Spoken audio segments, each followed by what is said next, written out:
মাতৃত্বকালীন ছুটি শেষে অফিসে জয়েন ডেট আজ। অফিসে পা দেওয়ার সাথে সাথেই রফিক সাহেব বলে উঠলেন, মীরা, তোমাকে তো চেনাই যাচ্ছে না, পাটকাটি কিভাবে এমন বস্তা হলে। কথাটা খুব খারাপ লাগলো। বেবি হওয়ার পর বাসার সবাই বেবিকে নিয়ে এত বিজি, আমাকে কেউ এই কথা কখনো বলেনি।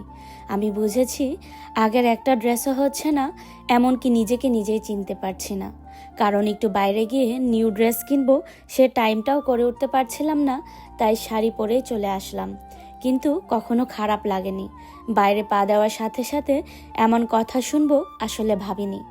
দেখলাম সবাই কেমন আছি, বাবু কেমন আছে জানতে চাওয়ার আগে জানতে চাচ্ছে এমন মোটা হলাম কি করে। আমি আমতা আমতা করে বললাম, বাবু হওয়ার আগে যে মোটা হয়েছি আর কমেনি। সাহেলা আপা এসে আস্তে আস্তে বললেন, বাবুর 6 মাস না, আস্তে আস্তে ফিডার সেরিল্যাক দিবি আর নিজের খাবার কমাবি। এসব কথা শুনে নিজেরও আসলে অস্বস্তি লাগা শুরু হয়েছে। আমি কি এত বাজে হয়ে গেছি? আগে অফিসে কি টিপটপ করে আসতাম, ম্যাচিং শাড়ি, ব্লাউজ, দুল, টিপ, জুতা, একটা আইডেল ছিলাম। সবাই বলতো এত সুন্দর করে সাজো কিভাবে। তারপরও চুপচাপ নিজের কাজ করছিলাম। রাবেয়া এসে বলল, আমার বোনেরও গত মাসে সেকেন্ড বেবি হলো, তোর অর্ধেকও হয়নি, তোকে 4 বাচ্চার মা লাগছে, কম খাবি এখন থেকে। কথাটা যেন খুব কষ্ট থেকে বলছে। আর আমি সারাদিন খেয়ে খেয়ে বসে আছি। আসলে আগের তুলনায় এখন একটু বেশি খাওয়া দাওয়া হয়, বেবি খেলে আরও বেশি করে লাগে খিদা। বাসায় আসার সময় মনে মনে ঠিক করলাম এখন থেকে খাওয়া কন্ট্রোল করব। আসলে আমি অনেক মোটা হয়ে গেছি, নইলে সবাই এত বলবে কেন। বাসায় এসে মেয়ে আমায় দেখে কি খুশি, আমার বুকে এসে শুয়ে পড়ল। মুখে দুধ দিতেই পিটপিট করে তাকিয়ে খেতে শুরু করলো। এই যেন পরম সুখ। রাতুলের মামাতো বোনের বিয়ে, প্রায় বছর খানিক পর কোনো প্রোগ্রামে অ্যাটেন্ড করব। মজা লাগছে। আগে তো কোনো প্রোগ্রামে যাওয়ার জন্য সকাল থেকে রেডি হতাম, শ্যাম্পু করে চুল শুকানো, ড্রেসের সাথে ম্যাচ করে নেল পলিশ, স্যাট, দুল, চুড়ি বের করে রাখা, ফেস প্যাক দিয়ে রাখা মুখে। আর এখন কোথায় যাওয়ার আগে কাজ এগিয়ে রাখা, বাবুর কাপড় চোপড় তাড়াতাড়ি শুকাতে দেওয়া, বাইরে যাওয়ার আগে একবার বাবুকে খাইয়ে নেওয়া, বাইরে যাওয়ার পর আরেকবার খাওয়া নিয়ে রাখা, এক্সট্রা ডাইপার, 2 জোড়া কাপড়ের সেট, ওয়েস্পার, সব সাথে গুছিয়ে রাখা। এত কিছুর পর রেডি হতে গেলে মাঝখানে আবার বাবু হাগু দিলে পুরোটা পরিষ্কার করা। তারপরও রাতুল এসে বলবে, এতক্ষণ লাগে রেডি হতে, তোমাদের মেয়েদের নিয়ে কোথাও যাওয়া যায় না। সমস্যায় পড়লাম কি পরবো তা নিয়ে। এখন ভারী শাড়িগুলো পরলে বাবু ব্যথা পাবে কুলে নিলে, আর খাওয়াতে অসুবিধা। পাতলা শাড়িগুলো বাজে লাগছে, ভারী শরীর। আগে কেমন পেঁচিয়ে থাকতো, আর সুতি শাড়ি পরে কি বিয়েতে যাওয়া যায়। তারপরও সব পছন্দের পুঁথি পাথরে নেটের শাড়ি থেকে মায়ের দেয়া একটা সবুজ কাতান পরলাম। কিন্তু ব্লাউজ একটাও হচ্ছে না, কেমন যেন ক্যাটক্যাটে লাগছে সবুজ শাড়িটার গায়ে, অনেক ফুলা ফুলা হয়ে আছে। রাতুল এসে বলল, এইটা কি পরেছ? সবুজ হাতি লাগছে। আমার কান্না চলে এলো রাতুলের কথা শুনে। তাও টাঙ্গাইল শাড়ি পরলাম, রেডি হলাম, চুলগুলো ভালো করে বেঁধে ফেললাম যাতে বাবুর গায়ে না লাগে। আয়নায় দাঁড়িয়ে নিজেকে আমার মা মাসিদের মতো লাগছে, সাধারণ মহিলা টাইপ। অনুষ্ঠানে যাওয়ার পরও সবার এক কথা, অবু এত মোটা হলে কেন, খাওয়া কমাও। রাতুলের সাথে ছবি উঠতে গেলাম, আমার ভাইরা বলছে, আরে তুমি তো ফটো ফ্রেমে আঁটতেছো না। অন্য একজন বলে উঠল, জামাইরে তো তোমার চেয়ে ছোট লাগছে। সবাই মজা করে কথাগুলো বললেও কেমন যেন খুব খারাপ লাগছিল। রাতুলও দেখি দাঁত বের করে হাসছে। আমি বাবুকে নিয়ে মায়ের পাশে গিয়ে বসে রইলাম। মা এমন কিছু বলে না, বাবুকে নিয়ে আদর করে আমার শাড়ি ঠিক করে দেয়, টুকটাক কথা বলছে। রাতে এসে ছবি আপলোড দিলাম ফেসবুকে অনেক দিন পর। এখানেও শান্তি নেই, ফেসবুকের কমেন্টগুলো যেন আরও বাজে। আন্টি লাগছে, ছোট হাতি, চালের বস্তা, লেডি হাল্ক। কি অদ্ভুত, আমি নিজেই অবাক হচ্ছিলাম। আমার বান্ধবীগুলো বলছে এইসব। খারাপ লাগলো, ডিলিট করে দিলাম। আমার খারাপ লাগাটা কারো চোখেই পড়লো না। আমি খাওয়া কমানোর চেষ্টা করছি, এতে বাবু খাওয়ার পর আমার মাথা ঘুরায় ওঠে, দুধের ফ্লো কমে যাচ্ছে, বাবু কান্নাকাটি করে।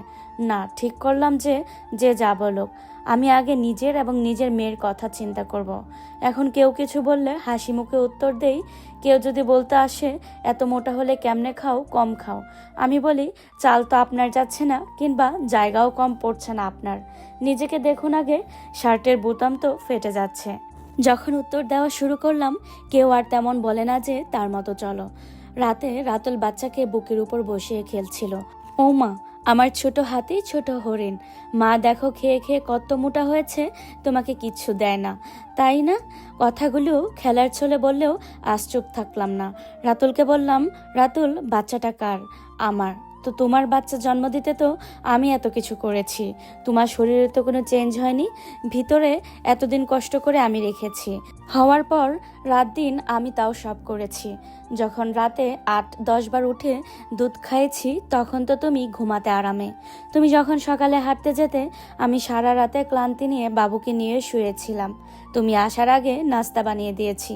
তুমি ডিম পোস্ট আর রুটি দিয়ে নাস্তা করছো, যখন আমি ভাত নিয়ে বসেছি সারা রাত বাবুকে খাইয়ে খিদেতে কাহিল আমি যখন বাবুকে খাওয়ানো, হিসু করে পাল্টানো, এসব নিয়ে দিন কাটিয়ে ডিপ্রেশনে দিন কাটাচ্ছিলাম, তুমি তখন অফিস শেষে দিব্যি বন্ধুদের সাথে আড্ডা মেরে বাসায় ফিরে বাবুর সাথে খেলে ঘুমাতে গেছো।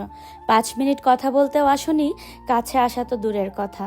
আমি তোমার সমস্যা হবে ভেবে তো, আচ্ছা এই যে আমি মোটা হয়েছি সারাক্ষণ বলতে থাকো, তাই বুঝি ভালোবাসো না?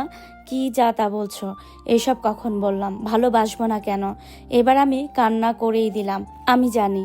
আচ্ছা আমি যদি আবার আগের মতো হয়ে যাই, তুমি আমায় আবার আগের মতো ভালোবাসবে? রাতুল বাবুকে রেখে কাছে এসে বলল, ধুর পাগল মেয়ে, আমি এসব কখনো চিন্তা করিনি। আমি তোমাকে আগের মতো ভালোবাসি, এখন আরো বেশি, কারণ তুমি আমার মেয়ের মা। হিচকি দিয়ে কান্না করতে করতে বললাম, তাহলে সারাক্ষণ মোটা মোটা করো কেন? আমার খুব খারাপ লাগে। আই এম সরি মীরা, আমি আসলেই বুঝিনি আমাদের সবার মজাটা তোমাকে বডি শেমিংয়ে ফেলছে। নিজেকে এতটা ডিপ্রেসড করে ফেলছো, তুমি ভাবছো আমি তোমাকে ভালোবাসি না, তুমি মোটা হয়েছো তাই। সরি মীরা, আমার বোঝা উচিত ছিল তোমার এইসব চেঞ্জ তো বেবির জন্য। মেয়ে তখন কান্না করে উঠায়, ওকে বুকে নিয়ে বললাম, বাচ্চার জন্য সবটা করতে রাজি, শুধু আপন মানুষগুলোর একটু সাপোর্ট পেলে আরও শক্তিশালী হয়ে উঠি। মেয়েরা নিজের সবটা ছেড়ে একটা প্রাণ নিজের মাঝে গড়ে তুলে দিনরাত শুধু বাচ্চার জন্য ধ্যান জ্ঞান করে। কোন দিকে নিজের গ্ল্যামার, চাকচিক্য, পারফেক্টনেস ছেড়ে মা হয়ে ওঠে তা নিজেও জানে না, কিন্তু তার জন্য কখনো কারো মনে দুঃখ থাকে না। কিন্তু বাইরের মানুষের এসব কথাই নিজের কনফিডেন্সটা কোথায় নামিয়ে দেয় তা একবার কেউ চিন্তা করে না বলার আগে। হয়তো আবার ওজন কমে যাবে, কিন্তু যে ডিপ্রেশনের দিকে ঠেলে দাও তা হয়তো চিন্তার বাইরে। রাতুল কিছু না বলে চুপ করে জড়িয়ে ধরে থাকে। অনেক বছর পর আমার ওজন আপনা আপনি কমে গেছে। আজ রাবেয়া ফিরেছে মাতৃত্বকালীন ছুটি শেষে, ওকে নিয়েও সবাই এমন কথা বলছে, কিন্তু এই মেয়েটা জিন্স আর টপ ছাড়া কখনো কিছুতে স্বস্তি পেত না, আজ শাড়ি পরে এসেছে। এইসব শুনছে। আমি ওর কাছে গিয়ে বললাম, এইসবে কান দিস না, তোর যেটাতে কমফোর্টেবল লাগবে তুই পরবি, it doesn't matter what others say. আর শুন, তুই স্টিল বিউটিফুল, আর এখন আরো বেশি সুন্দর তুই, কারণ তুই এখন মা, আর মায়েরা কখনো অসুন্দর হয় না।